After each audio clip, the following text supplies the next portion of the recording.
Welcome to the Mile High Church podcast. So happy you're here with us.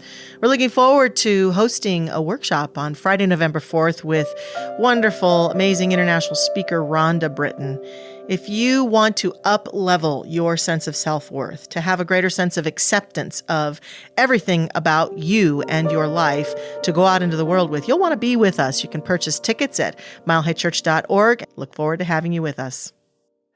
So great to have everyone here. Thanks for watching us online. We're wrapping up our adventure in faith today. So grateful to share the stage with you. Thank you. Michelle, we've been leading with light, living from your inner constellation of truth. I want to thank our committee, especially Aluna Chen, who did our reading today. I want to thank all of our practitioners for leading the groups, for everyone participating in our small groups, for everyone who put up with our sermons and our talks. We're really grateful to you.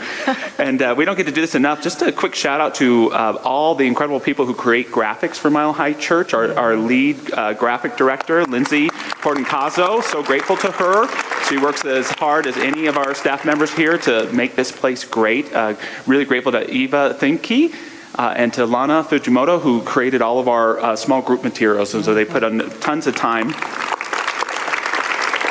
And our last talk, with a little Halloween vibe to it, Michelle, is seeing in the dark. Yes. And how can we lead with light in challenging or uncertain times? And how really, I think our talk, as I heard at the first service, is really about how we can take any darkness, any concern, and turn it into light by really looking at it with curiosity, by remembering the truth of who we are, and by utilizing all of those soul powers to bring that light into life in more emphatic ways. And one of my favorite spiritual teachers is the great Nasruddin from the Islamic tradition. He probably didn't really exist, but there's a lot of legends about him, lots of jokes, because he likes to teach spirituality through doing stupid things, which is my summation for my own ministry. And one day, Nasruddin is talking with a group, and he's boasting, because he's a great mystic, and yet he's foolish. And he says, "I can see in the dark." And one of his buddies says, "Well, Nasruddin, then how come I always see you when you're walking at night carrying a lantern?" "Well, of course, I wouldn't want anyone to bump into me," Nasruddin replies. And they're corny jokes, but there's spiritual truth in them, including this one, that when we're faced with challenging times, it's not always the best time to boast about our spirituality, because sometimes it's best just to remember and to leave it unsaid. Sometimes it's hard to explain. My wife April, who currently directs our preschool here at Mile High Church, she has a rule for life, which is if you can't explain it to a child, it's not the whole truth. Which I really like. It works good for spirituality. It works good for social issues and politics as well, if you're testing things out with your kids. But the truth about our kids as well is that there's so much we don't need to tell them, that they already know innately about their spirit, about their truth. And when facing the unknown, sometimes it's best, first and foremost, to go within, to go within that light within us, and to be silent for a while, to be quiet, to withdraw into your own light. St. Francis of Assisi was known to be the patron saint of animals because his favorite group to do a sermon to were the birds. He would give sermons to the birds. He would walk into the middle of a flock and he would declare, "May the Lord bring peace upon you." And he was always thrilled when they didn't fly away, which is true for me as well after 10 minutes of a sermon to not see everybody scatter. This sermon's for the birds. Yeah, right. No, that was good. That was good. But there's something, and we've all experienced that when you're with your pet taking a walk in nature, when you're in that silent meditation, when we touch what we call the stillness, we get in touch with that light, and in my experience, it gives us so much of what we need for walking in the dark, whistling in the dark, being willing to have that courage to take those extra steps that can give us what we need. I love something the British writer Coventry Patmore, I did not make up that name, he said, to those that wait, all things reveal themselves, provided that they have the courage not to deny in the darkness what they have seen in the light. You know, what important reminder to not see ourselves in a challenging time as a reflection of what it is, but as an opportunity to remember what we've seen, what we've learned, and what we've come to know in the light.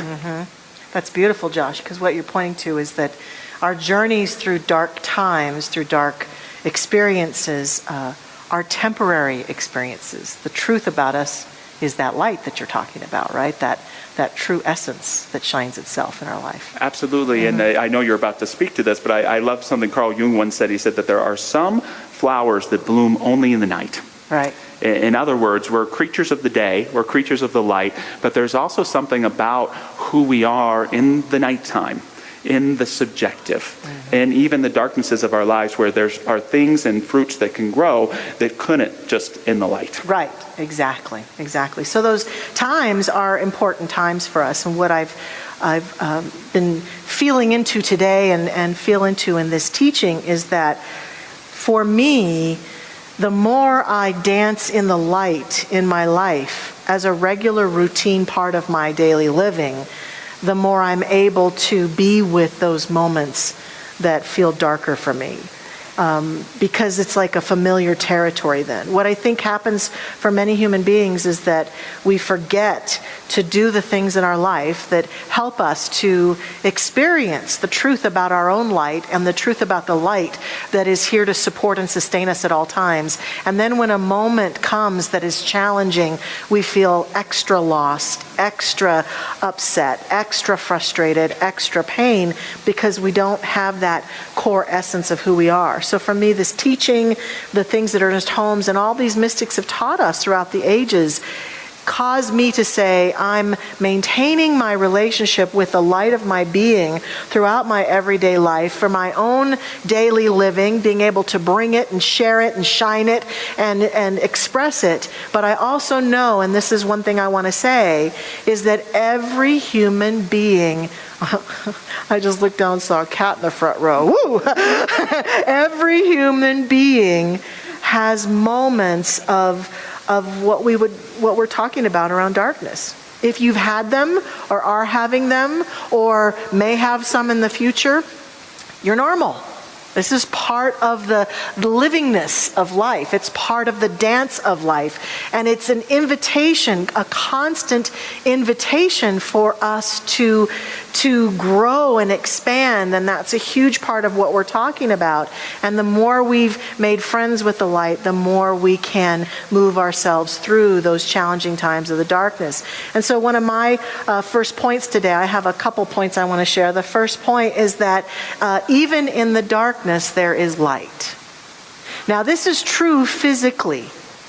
Right now, if we turned off every single light in this room, please don't do it. But if we did, it would appear to us that it was dark in here. And we may not be able to see the person in front of us. We may not be able to see things around us or see our way out of here. But the truth is, in the electromagnetic experience of light, there's still light in the room no matter how dark it gets. It's just that the human eye cannot see the spectrum of light that is in a darkened room. But it doesn't mean it's not there. It doesn't mean it's not there. And that, to me, has become a huge metaphor for my own life when I have moments that are darker for me, where I don't know the territory. I can't find my way through. I'm not sure what to do. I have emotional or physical pain, or I'm suffering in some way, shape, or form. What I remind myself a lot is no matter how dark it seems right now, there is still light. There is still light. I remind myself that even on a cloudy night where I can't see the stars, they're still there. On a cloudy day when the sun is obfuscated, it's still there. And in a dark period of livingness, that light that is the truth of me and the truth of everything and everyone is still here. Now, I don't say that to myself or anyone here to say, get rid of that darkness, because the darkness has its place in our life. The darkness is an invitation. The darkness is the terrain of this human experience. But I say that to myself and others because by saying it and feeling it, I can feel a little part of myself bloom back into the light that is the truth of who I am. I was telling my husband Ken this morning on the way here that as we were driving to church, I've been having the last few days this low-level anxiety inside of me that I don't know what it's from. I don't know where it came from. I don't know what it's about. And that's kind of a new experience for me in my personal growth experience here. Usually when something's not flowing for me, I tend to be able to go, well, I'll bet it's about that, or I bet it's about that. And I can't figure it out. I've been feeling it at night. It's impacting my sleep. I was feeling it coming here today. I can't tell if it's mine, or if it belongs to someone I love, or if it's about the state of the world. I can't pinpoint it. And I just have to keep breathing through it. Anybody else have that experience? Okay. Whew. We're not alone in this. That's good. And I just have to keep breathing through it and reminding myself to stay with it, to stay the course, to trust the light that is at the core of my being, that it will be revealed to me, there will be clarity, and I will just stand in the truth of my own light and trust my own soul to lead me through this moment until clarity shows up, and then I'll be able to go, oh, that's what that's about. And until then, I'm going to meditate like I did this morning. I'm going to breathe deeply. I'm going to tell people about it. So if I'm acting weird around you, you'll know that there's this part of me that's kind of like on the alert right now. What's going on? And I'm going to trust that inner part of me to let it go. I like that. And, a big part that I get out of that is when I trust the light, I can befriend the darkness. Right. Or when I remember the light, I don't have to be afraid of the darkness. And so with something like anxiety that comes up, my first instinct is, what's wrong? Right. What's the matter? What's wrong with me? What's wrong with my life? And instead, what I hear you saying is, I'm not going to make it something bad. Yeah. I'm going to go into whatever this dark place is with the light in my being, with curiosity, with openness, with listening. And there may be a jewel in there to be embodied. Exactly. And what Ken and I talked about is that feeling that I may not know what's wrong right now, but something in me knows how to respond. And so I was saying to him, no matter what shows up, I'm going to trust that God in me can meet whatever challenge may be going on. And that's the greatest light there is, in my estimation. And that leads to my second point. Good job, Josh. That was a nice little segue. That there are gifts in the darkness of our life. There are gifts if we are courageous enough to embrace them. And I will fully admit that there have been times in my life where I believed that this teaching and that I was only a good practitioner of this faith tradition if everything that occurred I could go, oh, that's just okay. Everything's fine. I like that voice. That's not a good voice. So many years ago, I was in a phase where I was noticing my propensity to try to just avoid darkness, just to push it away and try to be as positive as I could immediately and just not look at it, just ignore it. And I started to ask myself, what if I was courageous enough to embrace the gifts that are there?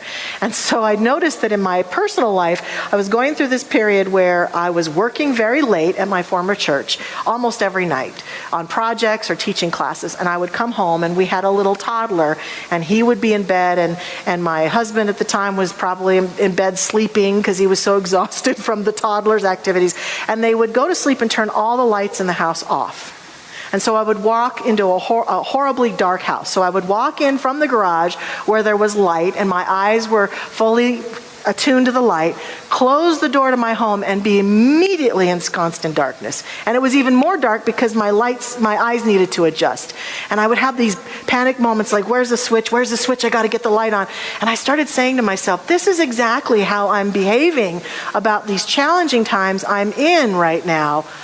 How could I be different? And so I started challenging myself to come home every night and walk through my house in the dark. And of course, there were things, the terrain of the house was familiar, so I could walk around this table and I could remember, the counter's there. Sometimes I would misjudge it and I'd walk into something and I'd be, okay. Sometimes I'd step on a squeaky toy and I'd think, oh my God, we're going to wake the toddler up, and I would just freeze. You know that feeling, I know you do. And so then I would back off the squeaky toy, and sometimes I couldn't see, sometimes I could see better in other rooms, but it became this practice for for me that every night I would say to myself, I have the courage to walk through the dark. I have the courage to walk through the dark. No matter what I run into, I know I can recover. I have the courage to walk into the dark. And it wasn't always easy. I admit it wasn't. I would walk into walls occasionally. I was so tired. I'm sure that was part of it. But I also would misjudge things. And so what I encourage us to do is to remember, as we've been talking about this light, and have the courage. Know that there are gifts that come from those dark moments. And the gift isn't always what I get or how I resolve it. Here's the gift, isn't it? It's who we become in that journey.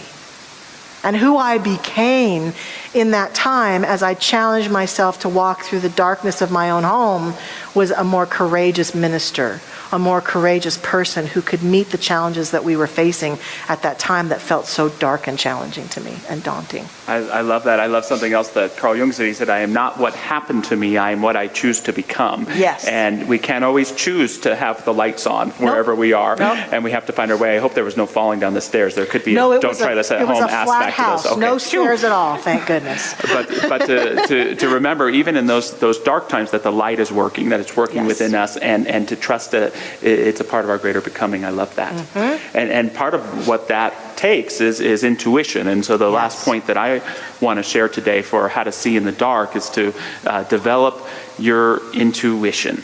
And so often we think of intuition as, this gut feeling here or something that's in this part of ourselves. But I would love it if we were to embrace more of a concept of intuition, that it's a divine operating system that connects with every aspect of our being. Mm-hmm. And even in our relationships, even in our exterior life, that intuition is there, that soul awareness. It's not something contrary to rationality or logic or discernment.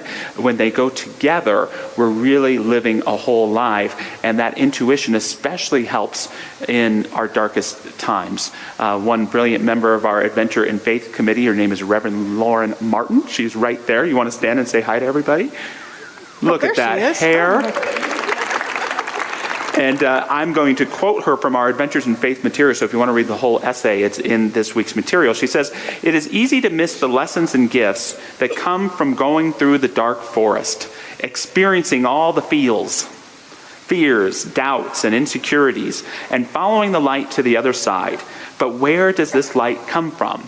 And this, she concludes, the soul that emanates from within you and knows the truth of who you are and guides your way. What a wonderful definition of intuition, that it's the soul that remembers who you are.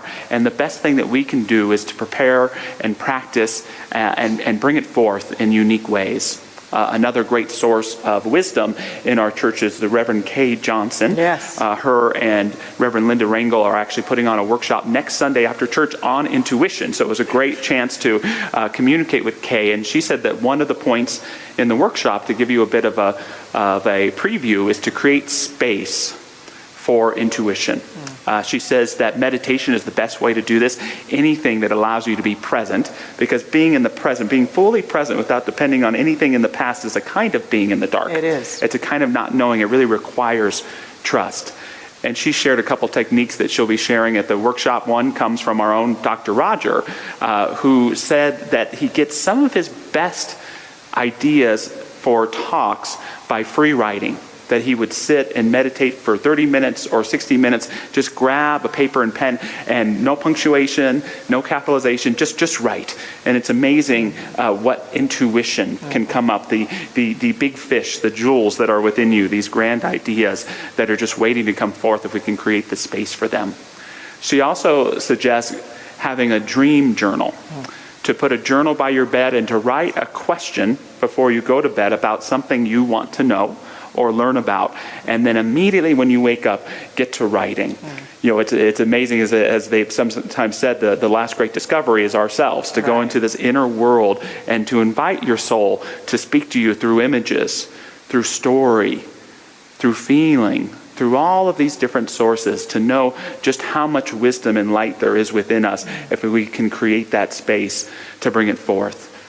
And it will help us pragmatically in our lives.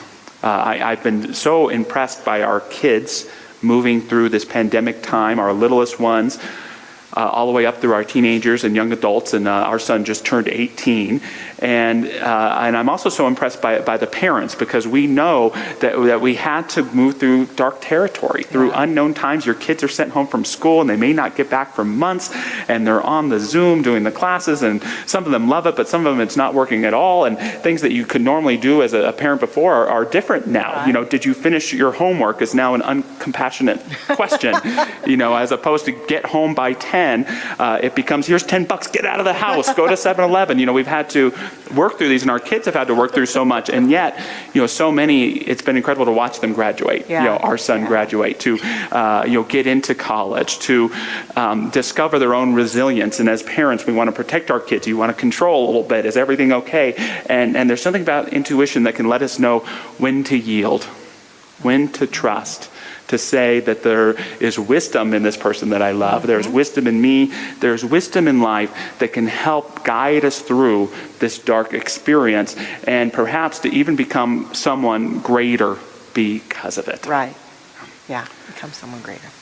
Ernest Holmes says, when we find ourselves in a difficult situation, instead of becoming confused or fearful, let us stop for a moment.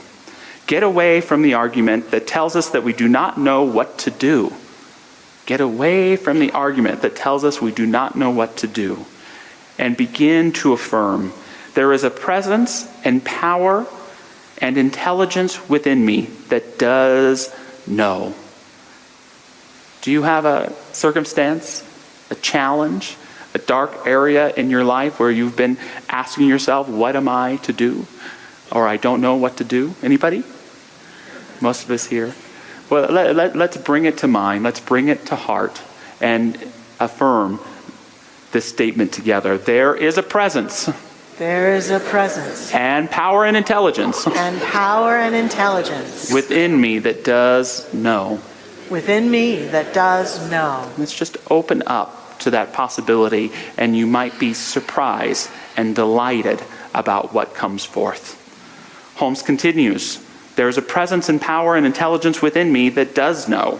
The Spirit within me is God, the infinite intelligence, the universal mind, the divine and perfect and complete wholeness. It knows, and it knows in me, and it does now guide and guard me.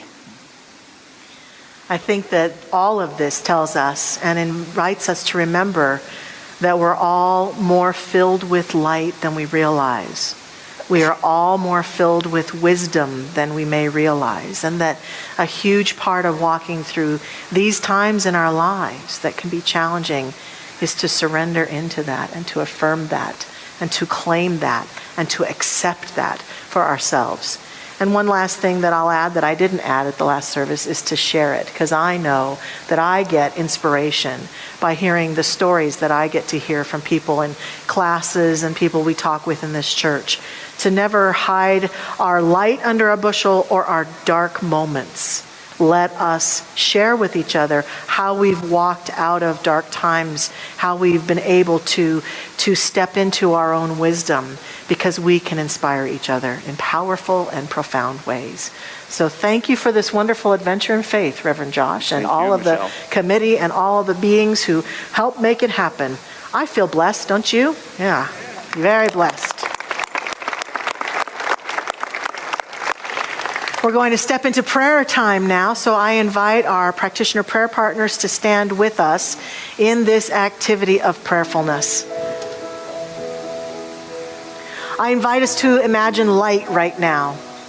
To imagine the light that Spirit is, that Source is, that life is, that God is. To imagine it permeating all creation. To see and accept and affirm with me right now that no matter what may be happening in the world of form, no matter what may be happening in the life of an individual or a collective group of people that is challenging and frustrating, that the light is always there. Let us affirm and accept right here and right now that that light that God is love, it is wisdom, it is the guiding force of existence. And today, we take a stand for that light. We allow ourselves to accept and affirm that we can individually and collectively walk through any moment that appears to be a moment of darkness, knowing and affirming and accepting that there is wisdom that is the light. It is the wisdom of our intuition. It is the wisdom of our past experience. It is the wisdom of our own wise voice within us that guides us. It is the wisdom of us that knows the truth about the light today and every day of our life and is able to be transcendent and allow conditions to be what they are and be fully with them, while at the same time accepting and affirming the light of wisdom that is the transformative power always present to guide and light our way. We are that light. We are that lantern burning beautifully on our journey. And so we accept and affirm this together right now. For ourselves, for every human on this planet, for every being everywhere, we accept and we resonate with the light. And we see clearly in any dark moment. And I give thanks that this is the truth of us right here and right now for this message today, and indeed for every message and every moment of our adventure in faith together.